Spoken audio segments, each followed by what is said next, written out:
Let me tell you a story.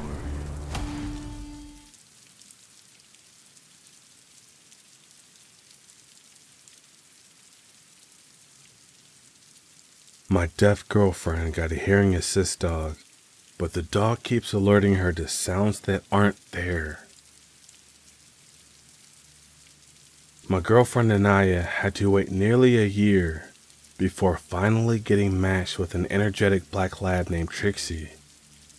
But there were problems with our specially trained hearing dog from the get-go.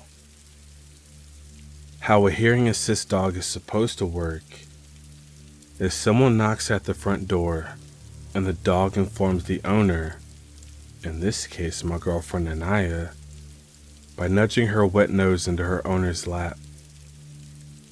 "What?" Anaya asks, spreading her hands. "Where?" Then the clever dog leads her to the source of the sound. Properly trained, a good hearing dog can alert its owner to the microwave, oven timer, doorbell, smoke alarm, any sound she's trained to recognize. Trixie, the black lab, we were assured was one of the brightest dogs to ever come out of her training program. But she was a little too bright because she developed an unusual habit: alerting to sounds before they happen. The first time, I was sitting on the sofa typing on my laptop when Trixie's head came up, ears perked, telltale signs of an impending alert. She raced over to Anaya, tail wagging, and nudged her, then led her to the front door. I frowned because I definitely didn't hear any knocking or the bell. Anaya looked out the peephole and then turned to Trixie and scolded, "No!" She walked back to me inside. False alert. She gave me one this morning while you were in the shower too. False alerts can be a problem with the hearing dogs, alerting to sounds that just aren't there, hoping to get treats. But Trixie just stood by the door and whined, as if insisting she was a good dog who had done her job. I was about to suggest to Anaya that we contact the assistance dog organization for advice when ding dong, I almost jumped out of my seat. "There's someone at the door," I told Anaya. Trixie wagged her tail as we both hurried over, her tongue lolling in a puppy smile as we opened the door to find a UPS driver holding a package and a FedEx notice on the door as well. After pulling the notice off the door, Anaya turned to me. "Gosh, maybe it wasn't a false alarm this morning. Maybe she just alerted me too early, like now." She must have heard the package carrier's footsteps on the sidewalk, I guessed. I marveled at Trixie. Man, she's got phenomenal hearing. "Guess that's why they call them hearing dogs," joked Anaya. We gave Trixie her treat and told her, "Good girl," and she ran a few triumphant circles before fixing us again with that doggy smile. From then on, every alert came early. Some of them made sense with her insanely good hearing, or, as in this case, the smoke alarm she alerted Anaya to a minute before it went off. Possibly, it was due to her sensitive nose picking up the burning of the French toast. But the oven timer? How was she able to alert early to that? The phone ringing? Anaya seemed unconcerned. She simply declared that Trixie was a very special dog. But I found Trixie's early alerts to border on the uncanny. It was as if she was hearing the sounds before they happened. Then came yesterday. Anaya was called into a work meeting, and since her boss has severe allergies to dogs, she left Trixie at home with me. I was sitting at the table on my laptop working on some reports when I felt a wet nose nudge my leg. I got up to ask Trixie what the sound was. Even though I'm not deaf, it's still a good idea to give Trixie the consistent practice. And she led me to the door, where I stood, fully expecting to hear a knock or even the bell ring for a minute. Then Trixie growled. For context, I never heard her growl before. She makes lots of sounds, whimpers, yips, and funny moans like she's talking. But she's a very good-natured pup and doesn't have a vicious bone in her body. Yet, now she stood tense, head down and tail lowered, the hackles along her back raised, lips curled to show sharp teeth. She continued to stare straight at the door, as if it weren't there and she could see right through it. And suddenly, it struck me that whatever made her growl like that would be here at the door in seconds. Panic hit me. I snatched Trixie by the collar and dragged her with me into our hidden closet under the staircase, the one we call our Harry Potter closet. I whispered to Trixie, "Lie down and quiet." A soft growl continued to emanate from her, but I put my hand on her and she quieted until she was almost inaudible, though I could still feel the vibrating deep in her body. There was the jingle of keys in a lock, and the front door opened. Footsteps, it sounded like. The cadence of those footsteps sounded like Anaya? But Trixie's low growl persisted. There was a small hole in the paneling of the stair closet, and I tried to peep through it, but all I could make out was a vague figure in the front entryway. Then the figure moved. The footsteps went up the stairs. Thump, thump, thump, thump, and into our bedroom, and the door closed. I heard the creak of the bed as Anaya, or someone else, lay down for a nap. My heart would not slow. Trixie was still growling. I heard her lick her lips in the dark. But why? If it was Anaya. I sent a quick text. "Hey, where are you?" "Home. And you?" Relief flooded my system. I almost came out, but Trixie's soft whine stopped me. So I looked at my phone and hit the call button. I just needed to see my girlfriend singing on a video call, or just hear her voice. Upstairs, a merry jingle rang. Trixie jolted at the familiar ringtone. It was one of the sounds she was trained to alert to. Her nose dipped as if to nudge me, but then, instead she licked her lips and stood still. For some reason, she did not want to alert. Why wasn't Anaya picking up?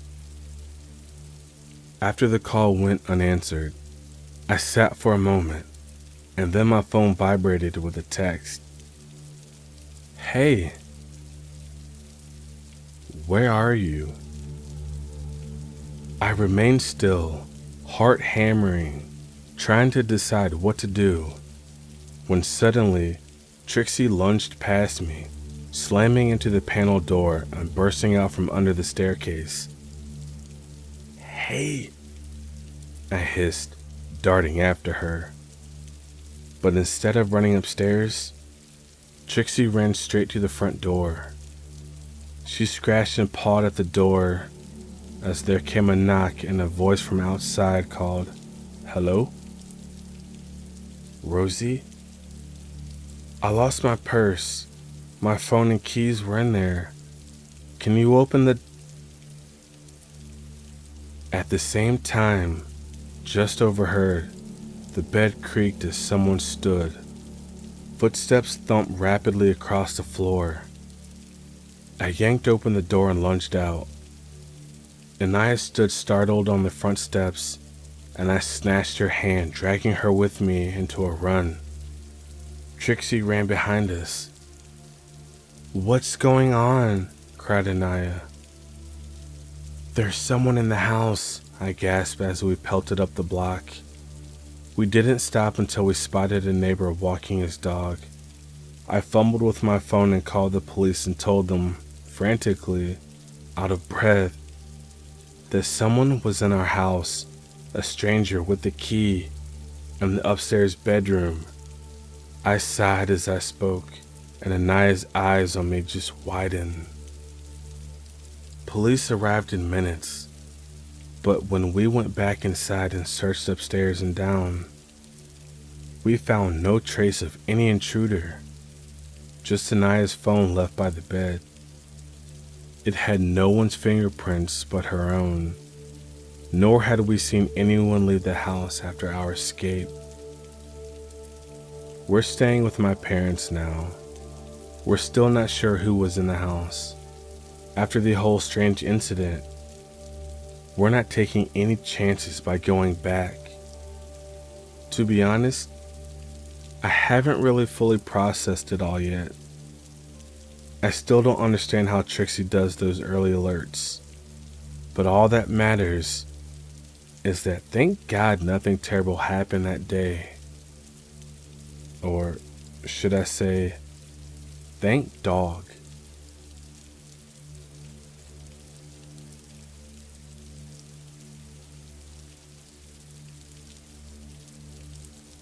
The local news channel has been telling me horrifying things.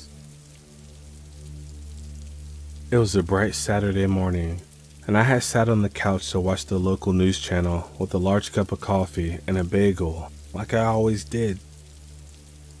Something about the mundane stories out of our local town the anchors would report on had a calming effect on me, and it was always a nice way to start my weekend. I had moved here for a fresh start just over a year ago and managed to snag a room in a lovely townhouse with two friends, Julia and Luca, as roommates. The weatherman was in the middle of giving us the welcome news that it'd be a warm spring weekend when I noticed something odd on the annotated map. The temperature had read 60 degrees for as long as I had been watching, but then displayed the word run in lowercase letters before morphing back into the temperature. I thought it was odd and let out a chuckle of amusement, but chalked it up as a simple production error and took another bite of my bagel. As the weatherman said his goodbyes, the chipper anchors took back control with the story of our mayor running for the state senator when another part of the screen snatched my attention. The ticker at the bottom of the broadcast had just read, "Local representative runs in Senate election," but was flickering into something different that I unfortunately could not quite make out. After struggling with this for a little while longer, I reached into my pocket and grabbed my phone so I could take a video and pause it when the flickering momentarily stopped to satisfy my curiosity about what was being shown. When I played the video back, the headline morphed into the chilling sentence, "They are not your friends." I felt a shiver work its way down my spine at the implied meaning, but the overriding emotion was still one of confusion. I turned off the TV and decided to move on with my day, as we were supposed to be going to a concert tonight.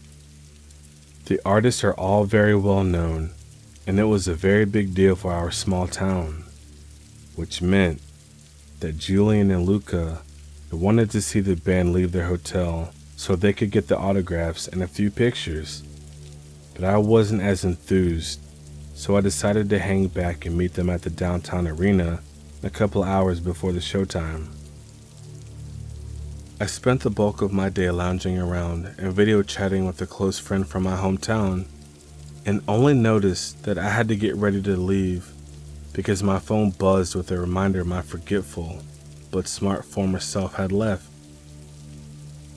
After getting dressed, my phone let out a ping from my back pocket, and I assumed it'd be my friends asking if I had left the house yet. I was surprised to see, whilst Julian had sent a message to our group chat, they read, "Hope you haven't left yet. Lead singer got sick and they're sending us all home," followed by Luca's, "So damn annoying. Hope he gets better soon and we can make the new date." I replied, "Was just about to leave. Thanks for the heads up, guys, and sorry you couldn't see the show tonight." I made my way back through the hallway and into the living room, figuring that the local news would have picked up on the story by now, and I might get to see my friends amongst the crowd at the hotel on the TV. Oddly enough, there was no mention of a cancellation, and in actual fact, the male anchor from earlier was reporting live from outside the arena and had repeatedly mentioned his excitement at being able to see this live at no cost as a news reporter and a huge fan of the band.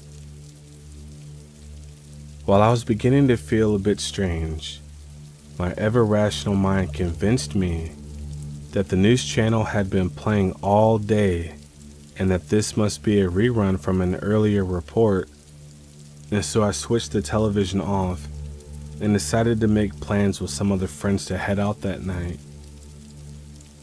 As I walked out the living room, I heard the distinctive buzz sound that our old TV makes when it turns on, and I swiveled my head around to see what the news had said. The headline read, "Arena concert postponed due to band sickness," and the reporter was again broadcasting from outside the arena with a now dejected, depressed look on his previously joyous face. He went on to describe the same situation Julian and Luca had told me about, but the headline flickered again just as it had this morning. This time, I was able to read it clearly enough after squinting. "Let them in. They are your friends. Let them in. Let them in. Let them in." Almost immediately after comprehending what the television read, I heard the familiar and distinctive knock of my roommates at the front door. Everything in my body was telling me not to open it, but I felt compelled to in a way I had never felt before. It was as if I had been ordered to let them in, and any attempts to do otherwise were bound to be futile. I twisted the key into the hole and swung the door open. Julian and Luca stood in front of me, their smiles growing wider until the lips were stretched to the point of impossibility. They spoke in perfect unison in a flat tone. "Thank you for letting us in. Thank you for letting us in. Thank you for letting us in." That was 3 days ago, and since then, I have been noticing terrible things. The messaging in the news is becoming increasingly demanding and violent. It says I have to become like them. I will become one of them. I must replace my old self. My smile grows wider each morning. I have been finding texts I don't remember sending, and even when I have a key with me, I have to ask to be allowed into our home. I don't know how to stop any of this. I needed to get this out before it takes over me, before I am lost.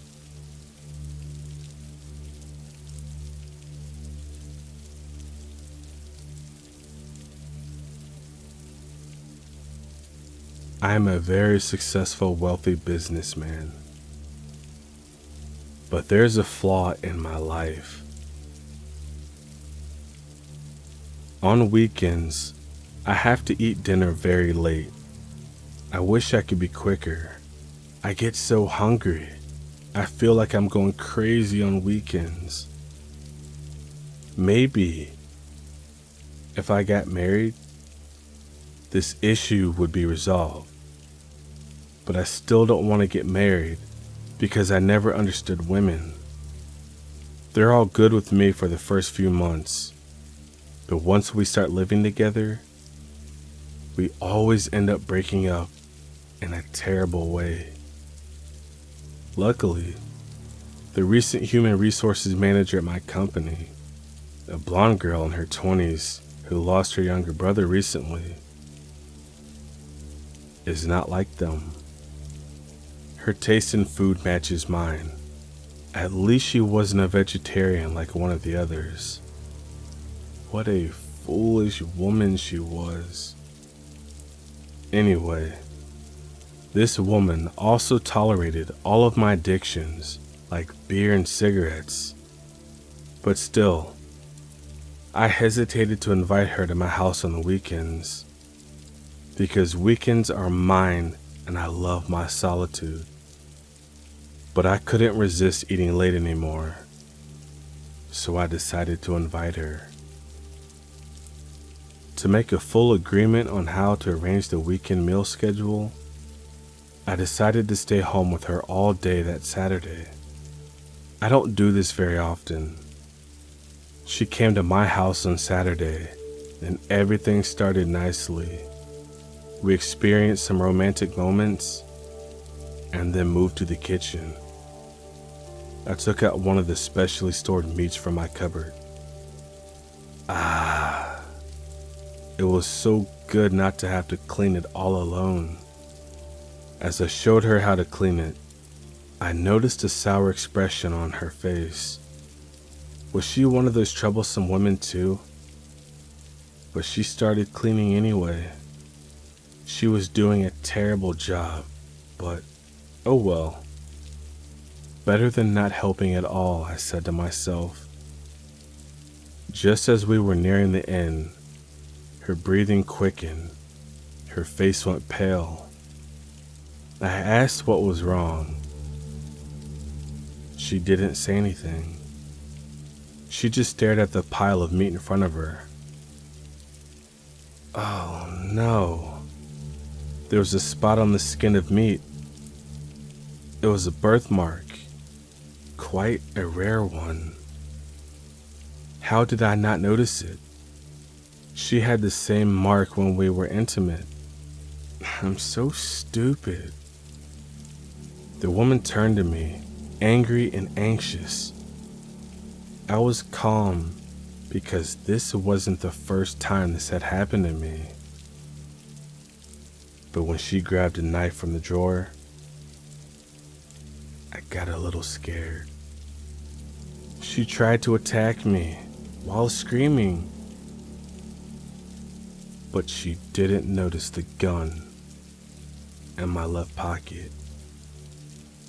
After I put her body in the fridge with the others, I announced that I fired her. This was the punishment for not tolerating my strange habits.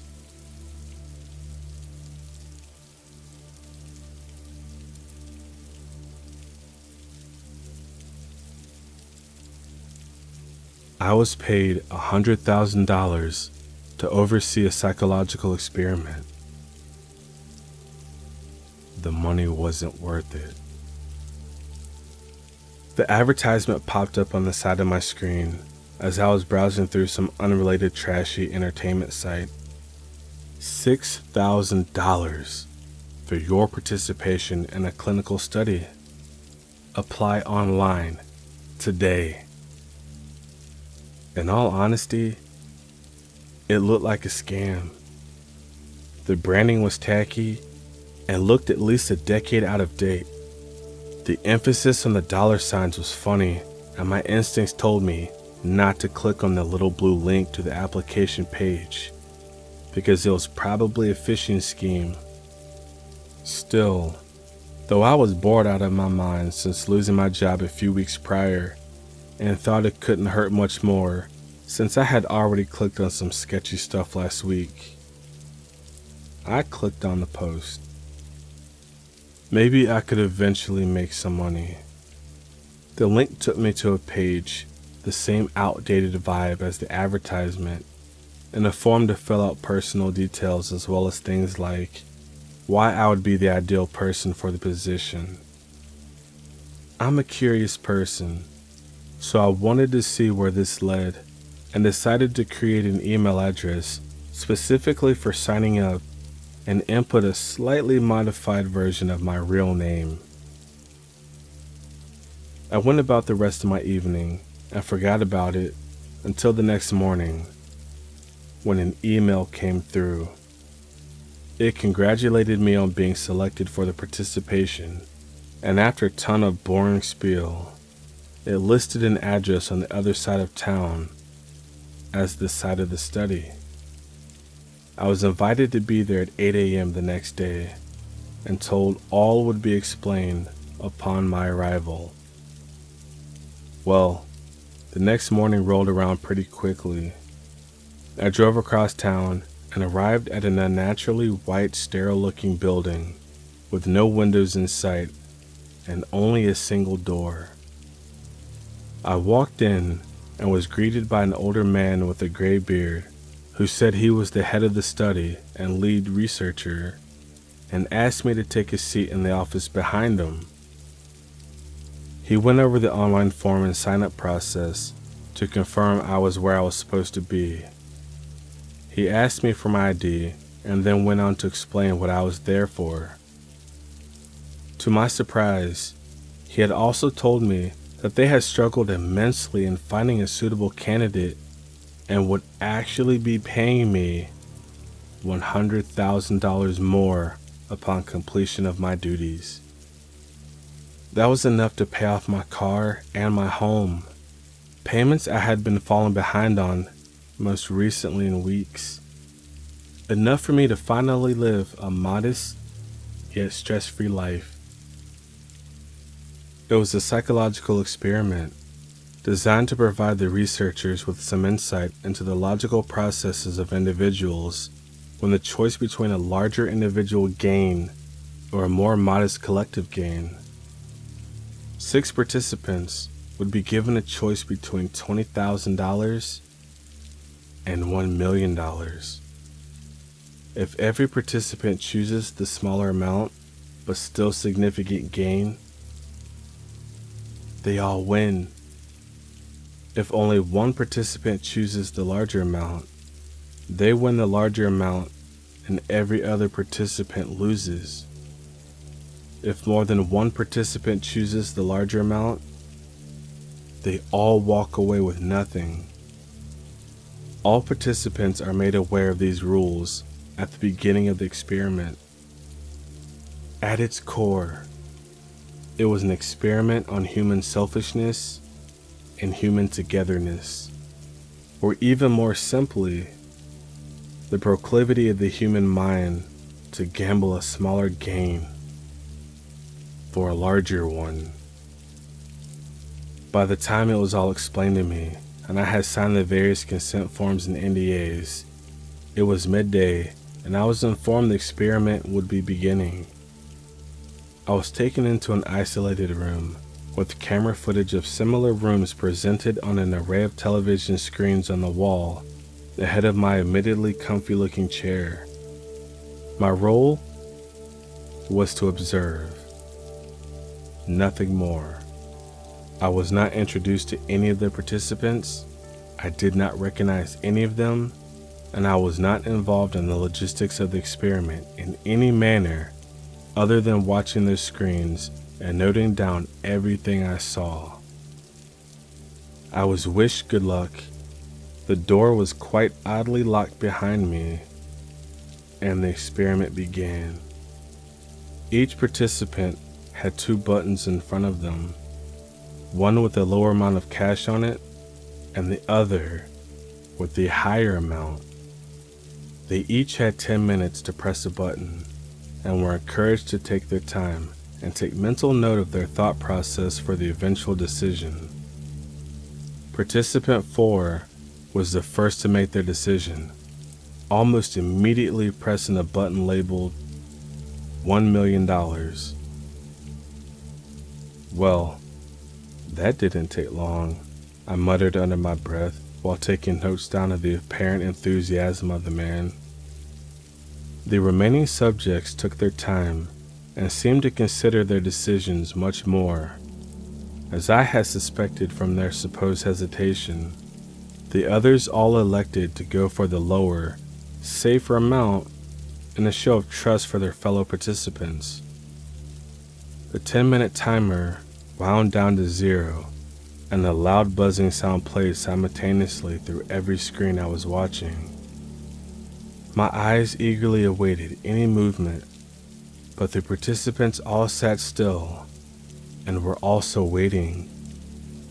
Not long after, the man who had welcomed me earlier walked into the room of the subject who chose the higher amount, presumably to congratulate him on being the only one to take the risk and escort him out of the premises into his newfound status as extremely wealthy.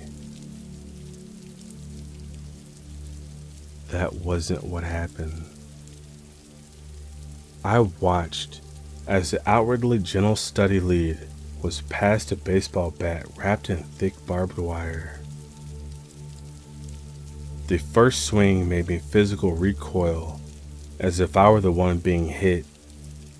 I threw up all over my meticulously taken notes and lost count not long after that. Blood spewed across the room, and brain matter was strewn across the remnants of the subject's body. They had beaten him with that bat until barely anything remained. He was unrecognizable. Nothing but a pulp of freshly exposed meat and bones. I looked at the other screens to see the remaining participants sitting as still as they had ever been, none the wiser to what had happened. Eventually, the man made his rounds to each of the rooms, and they were escorted away from the view of my cameras. Considering the rules were horribly breached with participant number 4, I wasn't exactly hopeful. They were given their freedom. But who knows? By the time my camera feeds were devoid of any participants less the bloody pulp on feed 4, I had gone into a state of delirium, begging, screaming, and crying in an effort to be let out of whatever this twisted game was. They left me stewing there for what felt like hours before the lead researcher finally came in. The realization of what this was all truly about came in the moments leading up to his arrival. The participants before my eyes were never the actual experiment. I was. The offer of an increased payment was the true experiment. It was a test of what I would put up with for desperately needing cash.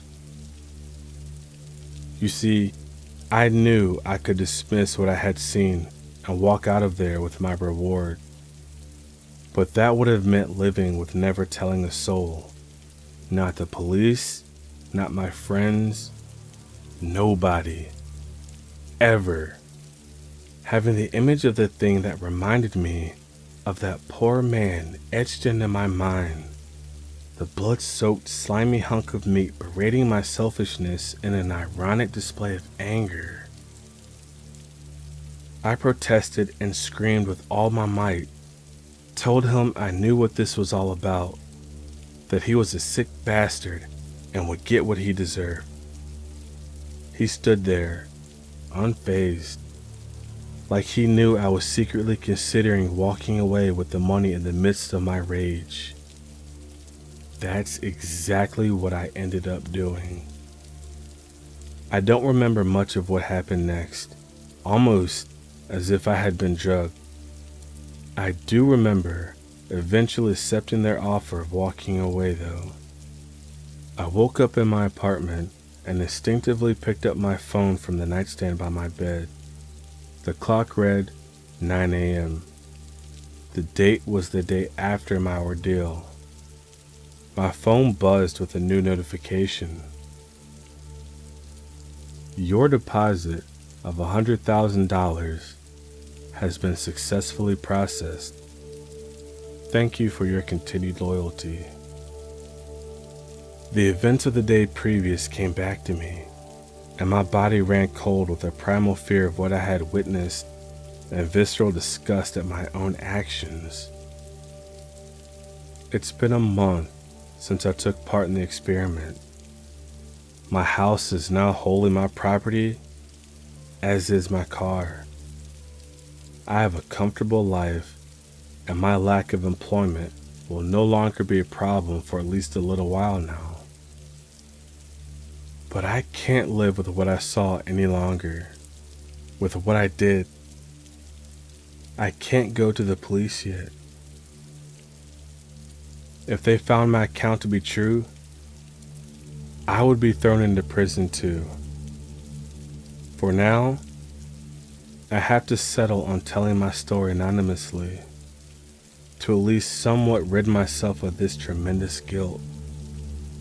I can't handle that pile of flesh and bones berating my decision any longer, terrorizing my every waking moment and waiting for me in every unconscious moment. I hope I can get this out of my mind. I need to get this out of my mind.